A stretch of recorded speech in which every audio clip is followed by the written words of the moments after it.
On my way to go check out my mom's car that died.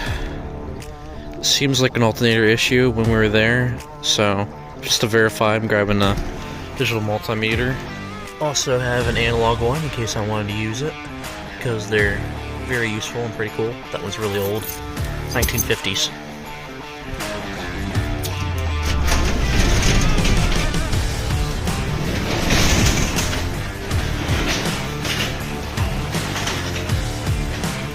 Now I just need to sort through my tools, and once I get one of everything, because I have no idea what I'm going to need to change this, I'll be on my way. Alrighty, now that I've got some tools, some more tools, and even more tools, and more tools, and more tools, ready to go.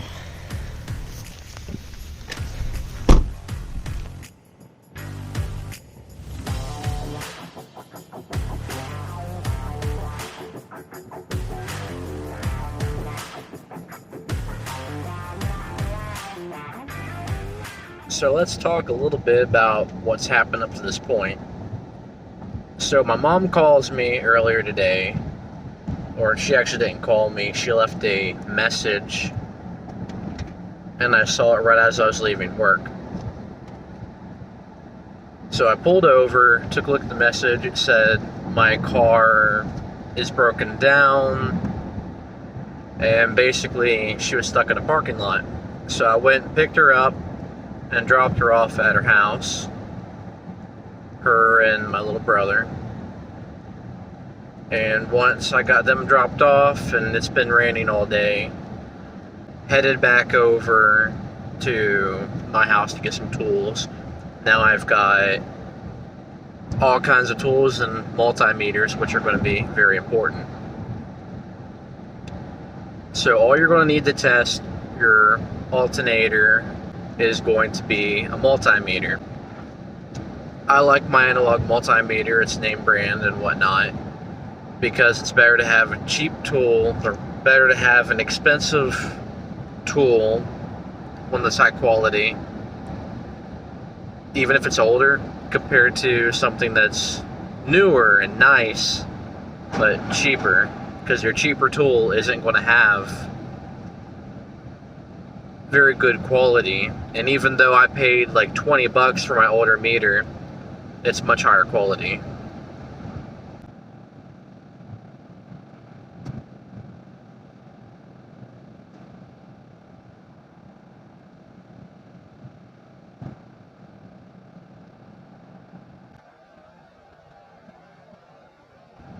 Also, something to note, whenever you are going to go check something or replace something, don't just go buy the part and then replace it without checking the part first, if you know what I mean. You're going to wind up with money put into parts that you don't need, and you're going to be poor in your bank account. The best way to go about doing anything, replacing anything, check the part first and then you replace it.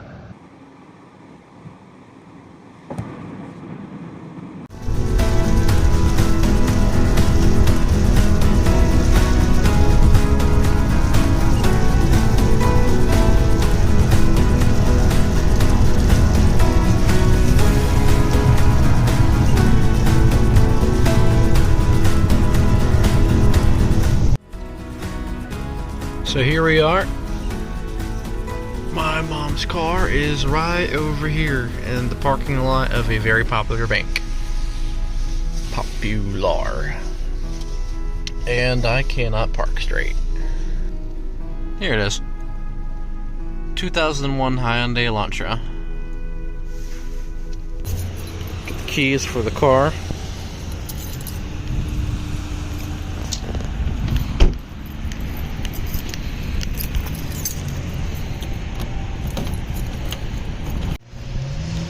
So the first thing we're going to do is check the battery before we turn the car on.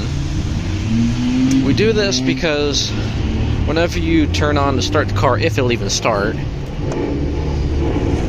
the voltage is going to change when the alternator kicks on. So I want to know what it's like before I do anything to it. I want to know what the battery's voltage is holding. If it's charged, If it's fully charged, then it might be something in the contacts, but that's what we're here to find out. This particular meter will auto adjust, so I have it set to DC volts in auto mode. You see right now we're getting 12 volts with the car off.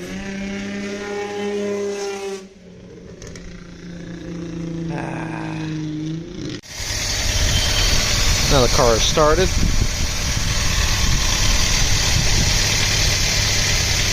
And it's getting 9 volts.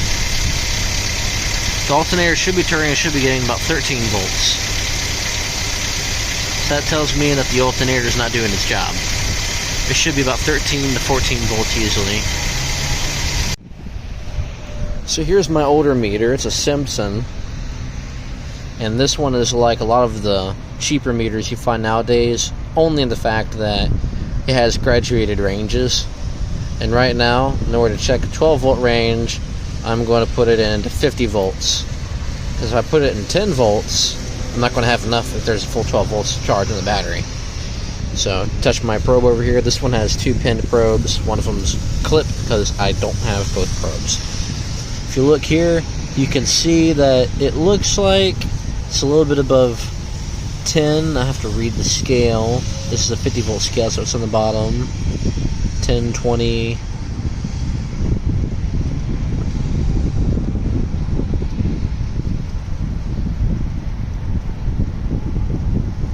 So this is about 11 volts.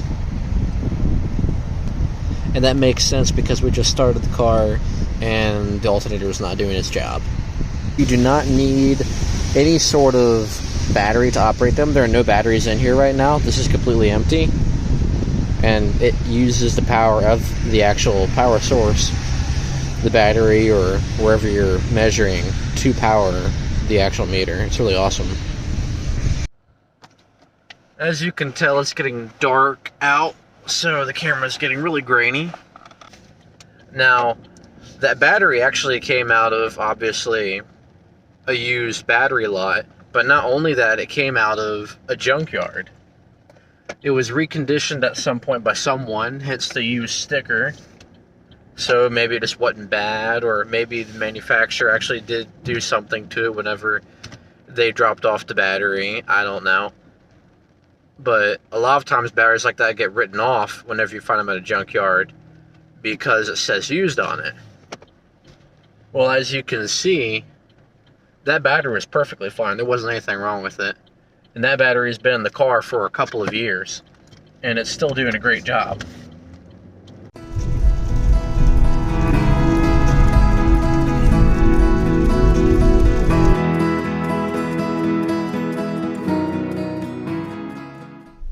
We now have the alternator with us in the car. With one catch, it is currently 8:26, and we have till 10 o'clock to have the old one off, new one returned, with about 10 minutes, maybe 15 if it's bad, minute drive back and forth.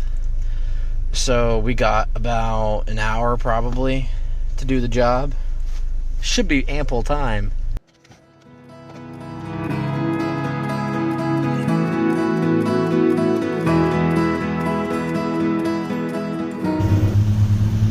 So the bottom bolt is right by the oil filter on the bottom of the engine. Crank pulley right there on the right front wheel. Right behind the oil filter, right there is the alternator. This one right here.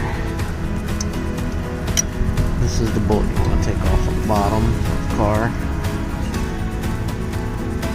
Not a whole lot of space to work in here, but there's enough to get it off.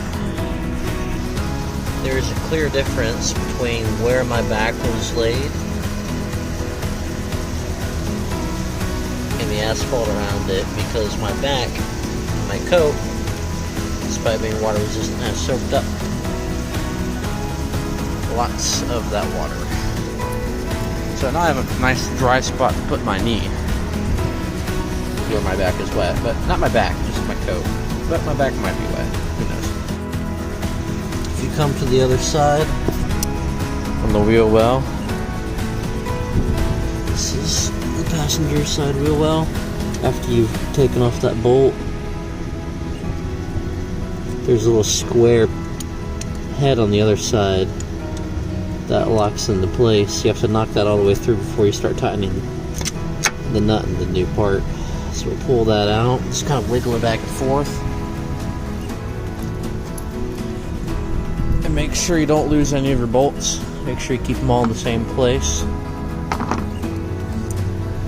If you can, sometimes it helps to put it in the part that it came out of. Like there's a shield that goes up in here, right here, and right here. There's two 10mm bolts in the shield that's right here that goes up in there. You can take these bolts if you wanted to. You can put them up into the hole where they came out of. Screw it in here and screw it in here when you're done.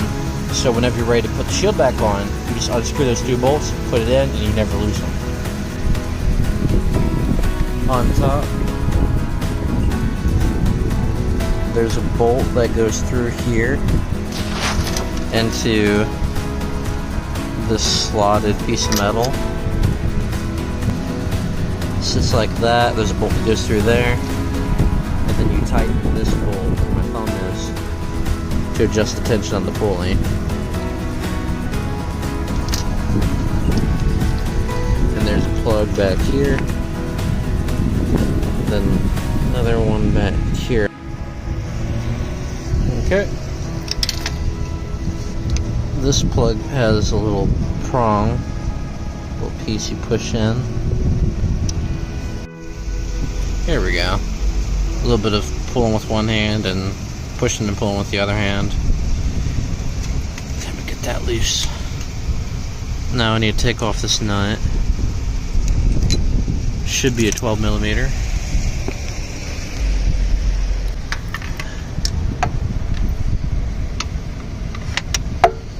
Right there.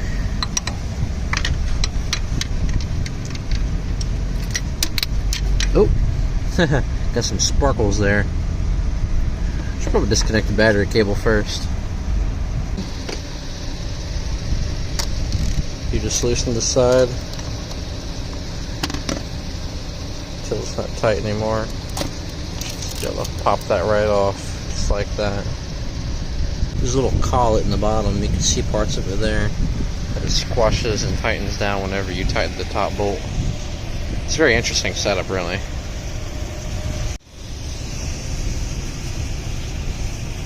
It looks like the last thing to do to get this out is to remove this fan, which I was trying to avoid, but it looks like that's going to be the best way to get the alternator out. I think if you unscrew that oil filter, you'd probably have enough room to finagle it down under. There's a pretty good chance, but obviously I didn't do it. So I'm going to go ahead and remove this bolt right here. You can't see it well, but there's a bolt on the other side of here that removes that. Those nuts stay in place. And there's another one right in between these two fans right here. And after I move those, it should move forward. Unplug this plug on this side. There's one right here. You can kind of see it moving right now. Probably to untuck this from fan blades. There we go. Now it should come out. Just pulled that forward, pulled it out. It's out of the way. It hinges on the bottom. And now I should be able to get the alternator out all the way. And just like this, it comes out. There's the old one. I'm gonna go ahead and put the new one in. And we should be good. Anywho.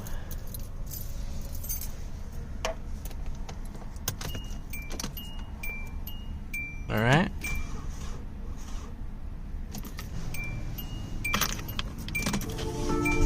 There we go.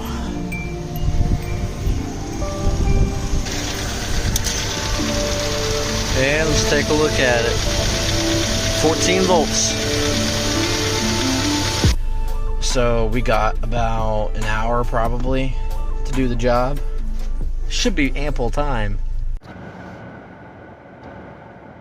So it is now 12:10-ish a.m. Mom got a friend to drop her off. So we chatted for a few minutes before I left out of there. But everything's working well. It's charging at 14 volts like you saw. I sent her to go have the battery checked tomorrow, just because I didn't like how the battery would show 12 volts but then immediately drop after you do anything to it or crank it. It just kind of seems a little suspicious that it varies so much. I'm kind of think the battery might be shorted because it seems like it's got a lower capacity. Maybe not. But we did properly diagnose the alternator and the car is working 100% properly now. If she didn't have the battery checked for a few days, she'll still be fine. It's not going to hurt anything immediately. But if the battery's life was shortened and it won't charge fully and everything, it could overwork the alternator, causing it to fail quicker.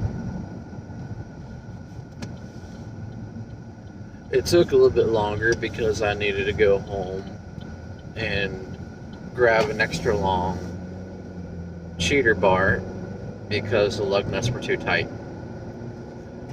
She had the tires replaced a little while ago, and I don't think they've been touched since then. I took off the passenger front tire in order to gain access to the lower half of the car in that area where the alternator bolt was on the lower end.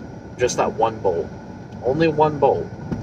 And it worked okay, gave me more clearance to get in there. So, took care of all of that. The alternator's in now. Got those lug nuts off that were way too tight. Now they're properly torqued to 80 foot-pounds. So everything's pretty good to go. Now I'm gonna go home and try to catch some sleep. I'll see you next time.